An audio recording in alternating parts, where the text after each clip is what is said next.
संस्कार प्रेरणा र मार्गदर्शन प्रदान गर्ने सम्पूर्ण गुरुहरूप्रतिको कृतज्ञता व्यक्त गर्ने पवित्र दिन हो।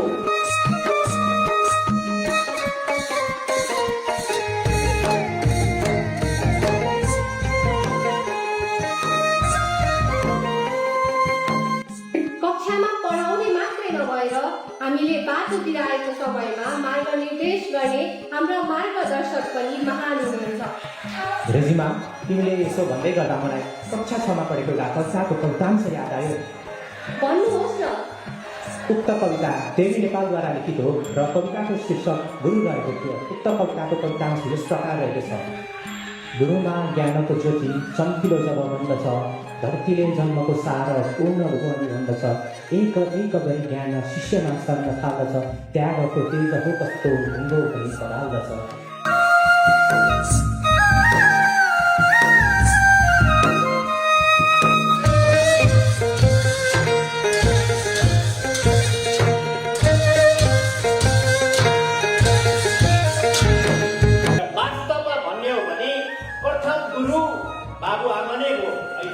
सरले भन्नुभयो प्रथम गुरु बाबुआमा हो, त्यसपछिका गुरुहरू हाम्रा सम्पूर्ण शिक्षक वर्गहरू हो। बाबुआमा भनेको त्यो जीवित गुरु मात्रै होइन, देवता हुन् जसलाई पूजन गर्यो भने देवता मिल्छ। बाबुआमाको पूजन गर्यो भने देवता मिल्छ। देवतालाई पूजन गर्दाखेरि बाबुआमा मिल्दैन।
म के भन्न चाहन्छु भने